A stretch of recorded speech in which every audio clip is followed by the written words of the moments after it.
Well, welcome and welcome back for being here, having a lovely lunch. It is my privilege to introduce James Patsalides. Any of you that know James knows that he has two primary passions academically.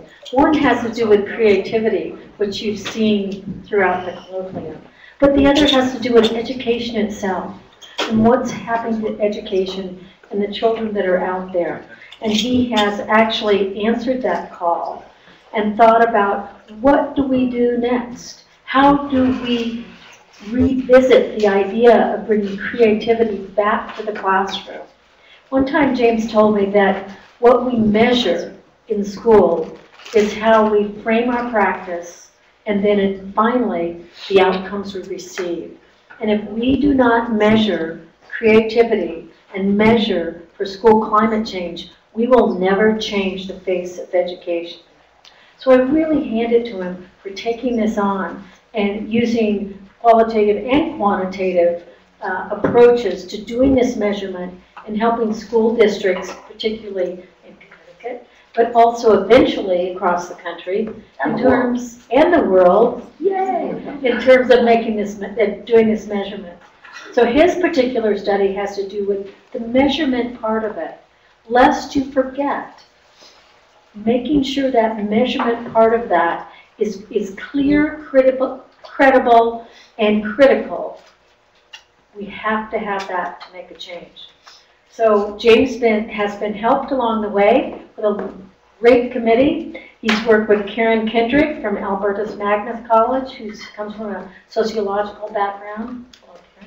And Cara Smith from Berkeley, California. She's been a measurement consultant and is a researcher in measurement, and she really has been instrumental, I would say. That's a good word. Put the mother lode in part of this study, I would definitely say. And finally, he's worked with Jacqueline Keller, who comes from a creative background. She's from the Sacred Heart University. Her field is education, and she has many years in the field and has been a great guide and mentor for James. So thank you.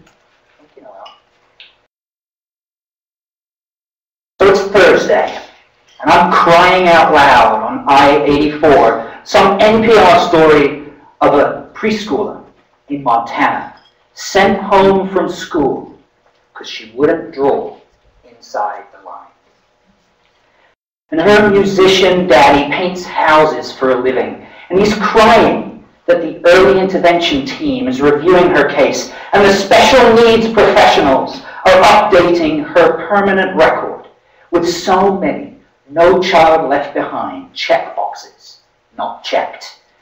And when the principal says, unacceptable, defiant behavior, I'm screaming at the radio, she is a blanking, advise not to use the appropriate word, 3-year-old, you stupid, idiotic little man. And then it's Saturday. And in some beige building in Hartford, Connecticut, the 11th graders are sharpening their pencils, dreaming of plugging in, dreaming of the average pie and the ratio box. They're memorizing how to read critically. 1, read the blurb. 2, work the passage. 3, pick a question. Number 4, find the window. Number 5, paraphrase. And number 6, guess aggressively. And there's this blonde, blue-eyed girl in the corner, flipping through the index cards from her Hello Kitty backpack. And she's reviewing the brutality of the Hessian mercenaries during the Revolutionary War, checking off the important moral lessons of the novel Scarlet Letter, summarizing the key facts about Hitler and the tragedy of the Holocaust. Let's not constrain ourselves with facts, like how the Scholastic Aptitude Test doesn't test scholastic aptitude. Like how a standardized test doesn't guarantee a standardized outcome. Like how a smart, hard-working African-American girl can score less than a stupid, lazy white boy with a $1,000 tutor and comprehensive test prep strategy. If that's your standard, I reject it. The man says, well, creativity is nice, but we tried it before. The 60s didn't do much good, you know. I think we got it now. We'll change, we'll take care of it. Calm down, chill out, let's just relax. You know, we have to manage by results. And we can get rid of all those bad teachers. Don't you see? It's about reunions. Don't you see? It's about tenure. Don't you see? It's about my taxes. Here's my stance. You can't put creativity into a checkbox. You can't drill a child to set her free. You can't bubble in your feelings. And you can't plug in the answers for change. So I say, blank tenure. Blank no child left behind. Blank your taxes. Blank your scholastic aptitude test. And blank you. And to me, that's creativity too.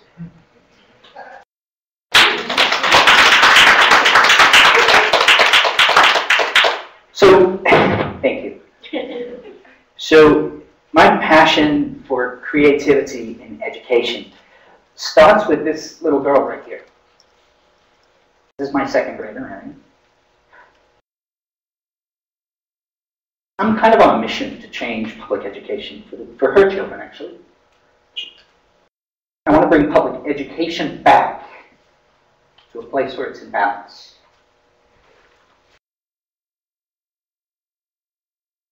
My daughter grows into a young woman and maybe into a partner for somebody and maybe into a mother. And she makes choices in her life. She's going to witness and deal with increasing uncertainty, increasing complexity as her kids and their kids and their kids and their kids come into the world. They will see explosions of complexity and explosions of uncertainty. I just pray that they can find a peaceful space like this one. Find her zen amongst all the chaos. To deal with the future, we have to look for lessons in the literature. We have to look for lessons in what's happened in history. And I found this really interesting work by an author called Wallace, called The Art of Thought.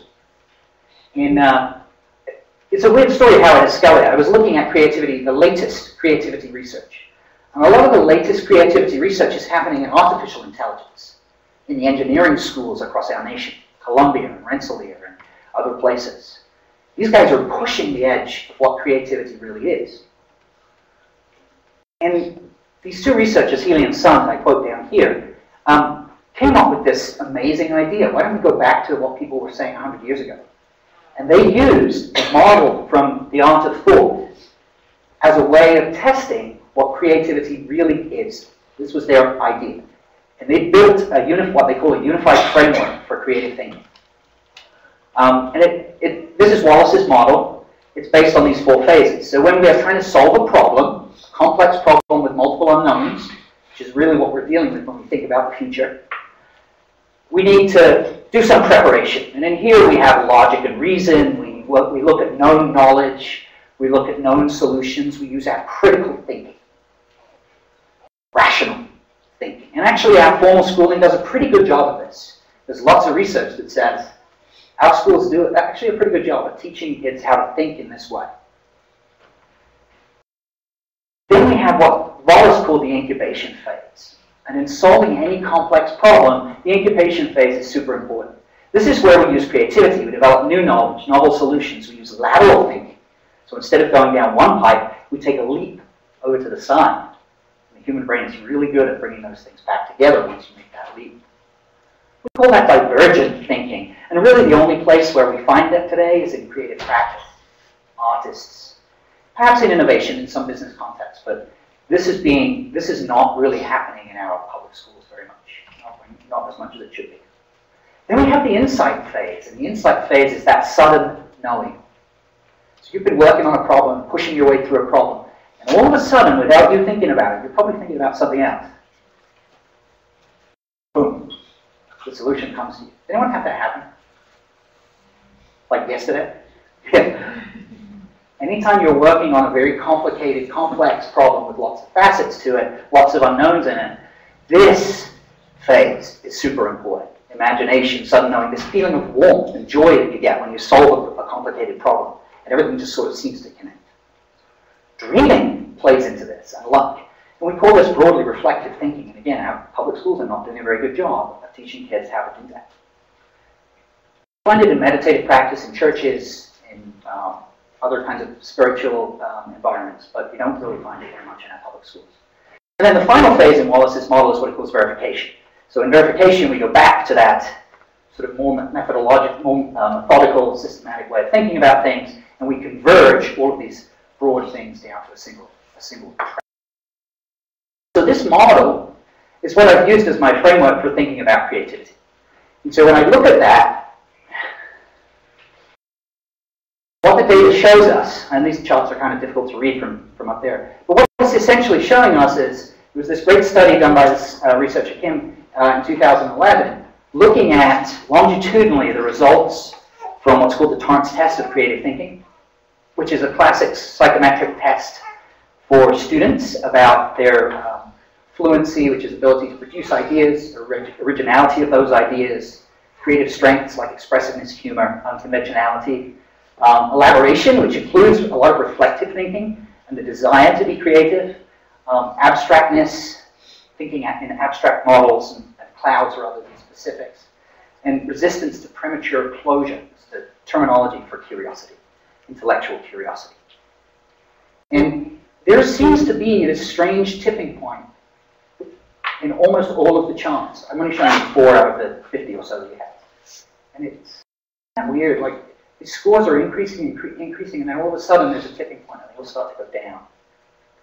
Some of them started to go down a little earlier. If you look back in time, they go up. The good thing about this is Torrance was working in the 70s, so they've got data going back quite a long way with some of this stuff. About 1990 seems to be the tipping point. Somehow we were getting more creative as a nation, more creative in our public schools, and then 1990 hits. Things level off, and we start to come back down. And now, in many of these measures, look at this one here.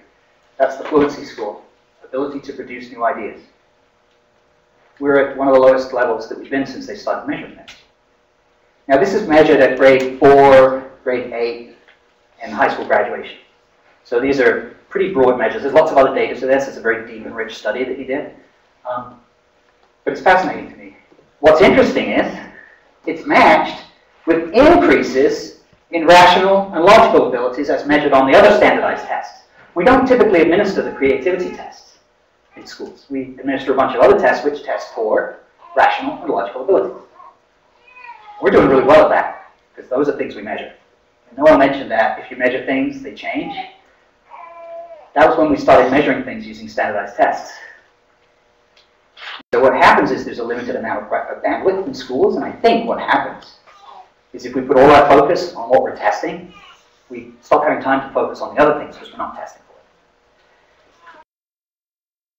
it. So my idea is to empower educators and school leaders to build what I'm calling a climate for creativity in all US public schools. So here's my crazy model. And essentially what it says is we need this creative thinking for a sustainable society. There's all these barriers and enablers to building that creative thinking amongst the citizenry. If you have a climate for creativity in the schools where leaders and there's measurement that's appropriately applied to it, we can overcome the barriers and become enablers over probably generations now. You think about the time it's taken to get here, 25 years, this is not going to ever be a quick fix. None of this stuff is going to be. that's my idea. But as Noel keeps telling me, that's going to be a 20 to 50 year project. And I can't afford the fees for another 20 years. So I needed to start somewhere, right? So when you do this PhD thing, an important pragmatic thing to do is to start somewhere. And so I made the decision to start with measurement. And this weird diagram is my view of how you get from an idea to action in an educational context. You have to have teacher prep. Teachers need to know how to do stuff. And they have to be supported on an ongoing basis. You have to have standards and curriculum. We can't get away from it. You have to hold people accountable for what they're doing.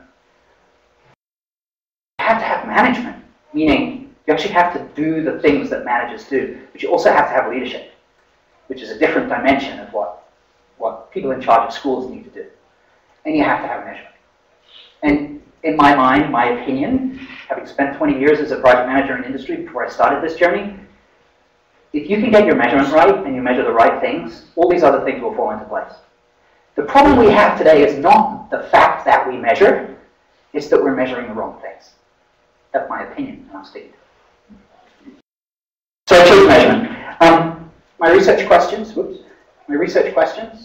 are, what are the core elements of school climate and classroom environment for creative problem solving in an elementary school setting? So my first question is to try to define what are the elements of an environment where teachers and educators and children can learn to be creative together. Then how might we create a valid instrument to measure the student perspective on school climate? It's really easy to go with a checklist and look and sit in the classroom and check things, are we doing this, are we doing that? But I'm interested in knowing whether the students believe that they're allowed to be creative. And then to what extent would the data from that instrument allow a school to actually change the way that they work and empower a school to actually change the way that they work. Side note, I've spoken to a lot of teachers through this process, and I've not met one teacher who didn't want to be creative in the classroom. Not one. And yet, so far, I've only found 2 who are succeeding in doing it in the public schools. That is a disturbing thing to me. The teachers want to do this, but they don't have the tools or the support to be able to do it. So here's my very simple diagram for my research design, as you can see. Phase 1 is a standard method for doing instrument development. So phase 1 is development of the actual instrument that I'm going to use. Okay? And that's all done. All my checkboxes are done. That's all finished. I finished that, wrote it up, good to go. Stage 2, which is the part of this puzzle which allows us to have the credibility to go to the public schools and say you need to use this, is what's called a validity study. And so in a validity study, you have to have a major study. You have to have a big pool of people who use the instrument, who agree to do it before it's been tested for validity. And I've been super thankful that one of my committee members is also the chairman of the Board of Education for the Bridgeport, Connecticut school system. So she was able to help me get in there. Very large, unified urban school system, one of the worst in the country, in terms of the results that we measure. And so I completed that first major study. I have a ton of data to look at. And the piece that's left for me to do is to model it, report the findings, and then evaluate the validity. And that's what my dissertation is going to be. It's the process of checking the validity using something called the Wolf-Smith 7-point validity framework. If anyone's interested, I'd love to talk about this, but there's a chart there. Here's my framework. This is the sum of my 3 years work so far at the school. I think the climate for creativity is made up of 4 major constructs. School is a safe place. Like, if you're worried that you're going to get stabbed or shot or beaten up, you can't be creative. It doesn't work. So it has to be physically safe. I define that as safety from inside threats, anti-bullying, all those other things that go on behind closed doors in schools. Safe built environment, you can't have bricks falling on your head. And security from outside threats. This piece here I added after the Newtown, Connecticut challenges that we had, the crisis of a little over a year ago. And I added a whole set of thinking, and I interviewed some senior police officers about what should have been done and what shouldn't have been done, and so added a whole thread of things about security from outside threats and what we should be doing in schools. From the student's perspective, what should they feel about the security that's in place? And then school is a caring community. So not only does school need to be physically safe, it also needs to wrap its arms around the kids. And that means a strong family support, supportive school staff, and a kind of cohesiveness amongst the student body, so they like and love each other and take care of each other. And then school needs to be a place for learning. And that culturally is a key piece. Students have to have high expectations of themselves, and everybody, all the adults, have to have high expectations of those students. Teachers need to be effective. They need to respect diverse learning styles, and it needs to be tough. It needs to be challenging. All those things are important to make school a place for learning. And lastly, school is a place for creativity. And as I looked at all the literature, I've kind of summarized it into these 4 buckets. There has to be the ability to have a creative focus. We got to have the time and the space to be creative as part of what we're doing. We have to have the freedom to create. You can't have teachers being sarcastic when somebody does something wrong and saying, oh, that's very creative. That came out in 2 of my interviews with 4th graders. When I asked them, what does creativity mean? They said, oh, that means you don't know the answer. It's difficult to tell a little kid that they got something wrong. So you tell them they're creative. Well, then creative becomes a negative thing.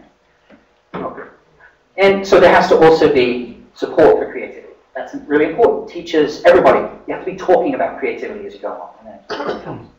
So that's my structure. Again, I've got a lot more detail that I'm happy to share if anybody's interested. Here's my schools. There's 35 schools in Bridgeport, Connecticut. 2 of them refused to participate. That principal has left the system now, so we're doing them now. Aquaculture is an inter-district magnet school, and so they felt like since only 10% of their students came from Bridgeport, it didn't make sense for them to do that. But you can see that the results were amazing. The teachers are so into this. Once I got the teachers involved, and the Connecticut Education Association, the Teachers Union, bought into this idea, a 99% response rate from the students in that school. Even in the tougher schools, Marin and Columbus, almost 80%. These are some really tough schools of response rates. Really, really cool. And a huge N. I have almost 11,000 responses to work with. So here's my tool set and what I'm doing. Actually, a very traditional. I'm not being very creative in my structure of my dissertation. I don't have time for creativity everywhere. No, I'm kidding. I'm using a lot of tools. I've created a website for my committee so that we keep everything together in this private website that we use. I'm using NVivo to do coding of different qualitative data that I've got. I'm using this tool up here. It's called WinSteps, which is the state-of-the-art measurement tool that all the ETS and all the standardized test developers use. Using the devil's tools against him. SurveyMonkey for the actual surveys, and a tool called MindJet. I don't know if folks are familiar with that. That's mind mapping. It's really good for keeping things together and mapping what you're doing. So a lot of different tools that are really supportive of what I'm doing.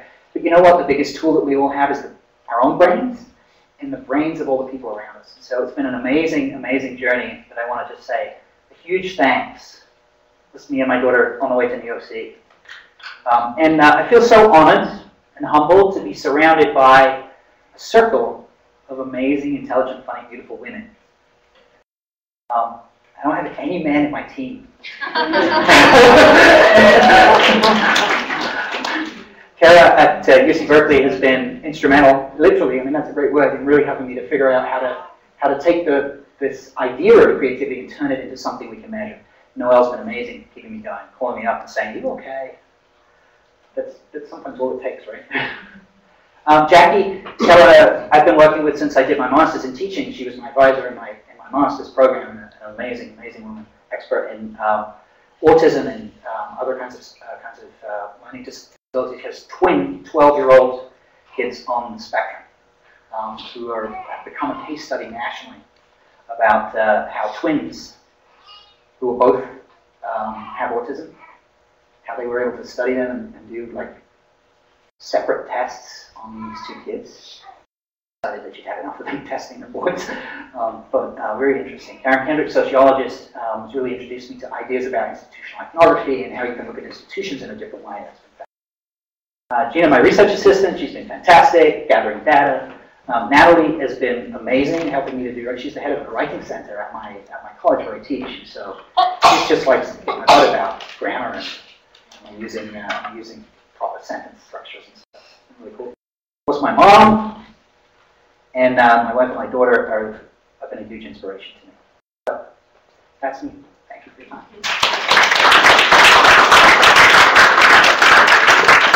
Does anyone have any questions, particularly about the complex quantitative work that I'm doing?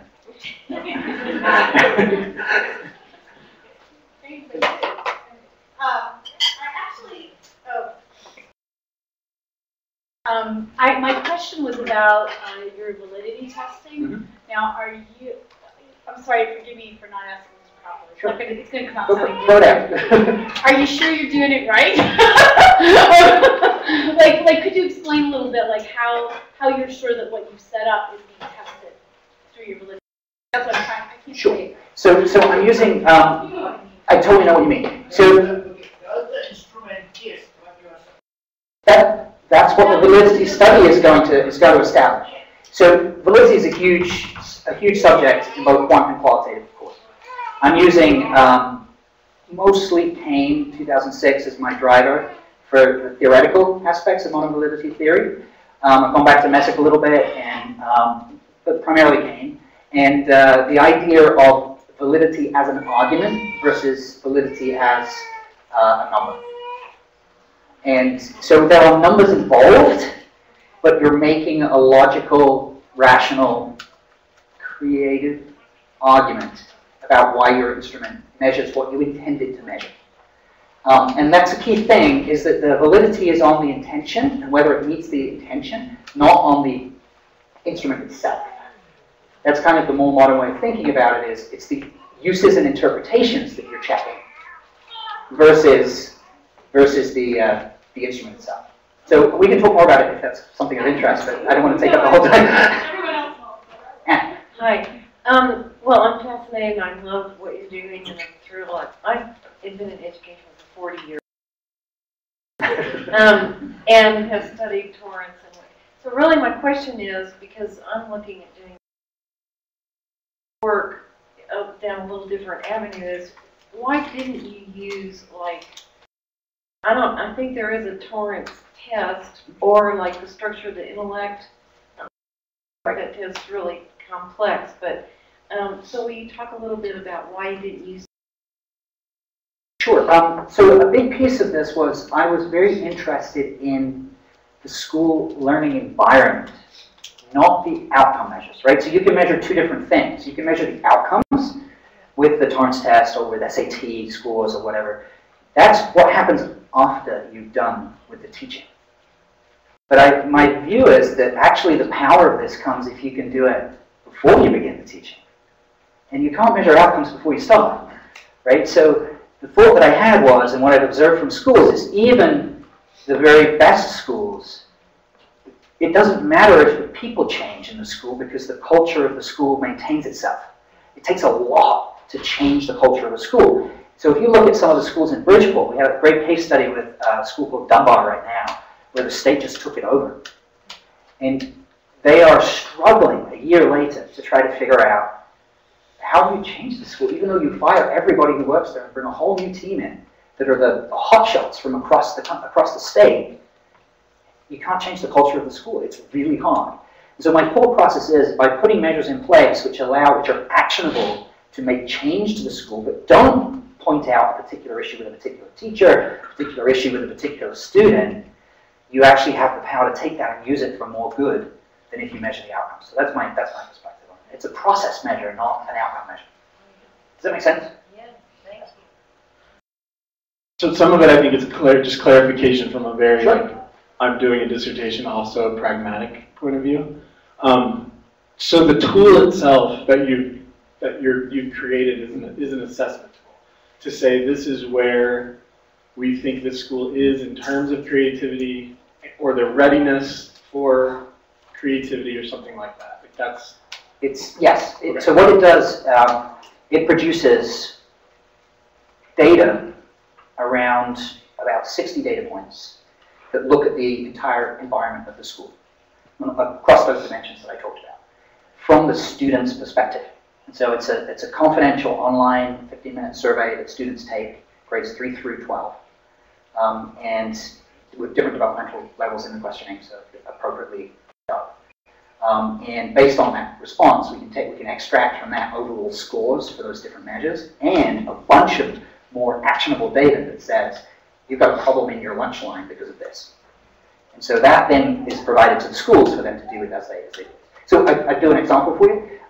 We had one school where which I worked with, we did this measure, and one thing that we realized was that recess time in the morning was a lot of students, at some of the recess time periods, were feeling like recess was unsafe. And the principal was like, well, there's 2 teachers out there, I don't understand why. So I went with the principal and we stood outside. And we realized that what the teachers were doing was standing together talking to each other. Their colleagues, they were treating it, not for nothing, I mean, they're pretty under pressure people, but they were treating it as time for them to have a little break and have a chat. Well, recess isn't time off for teachers, recess should be professional time. So that was a very easy fix, that she was able to say to the teachers, now one of you stand there, one of you stand there, here's where you can walk, and then the problem went away. We haven't measured it again with yours. Does that make more sense? Totally, and it kind of leads me to my next one, which is, have you done anything or thought at all about, so now these teachers and these administrators are going to get all this stuff from kids, and that can be like a really hard conversation. So I just wonder about the adult learning aspect of when you're sort of hit in the face with something that doesn't mesh with what you thought, or like what's happening with that, or is that a part of like next steps in terms of research, and like how do I have conversations with this data? Right, and I think that's huge. As we stand right now, I've only done the student perspectives piece. When I look at this as a broad thing, post-doc, I keep saying that, thanks so much. Post-doc, there's going to be teacher staff perspectives. There's going to be a family perspective. So you start to put all the pieces together, and then it becomes part of a kind of a community conversation process. And some data that we can feed into a community conversation, and I really want to try to set it up in that way, so that the parents groups and the unions and all the different constituents that are there, and there's a lot in a big public school system, as you know, get to have their voice at the table. It was very gratifying when I met with the union guys, and they were totally like, this is great, let's do it. I don't expect that reaction. Everybody can tell me, they'll just be obstructionists, don't even bother to talk to them. But that wasn't true. Question. I have 1 minute 40 seconds.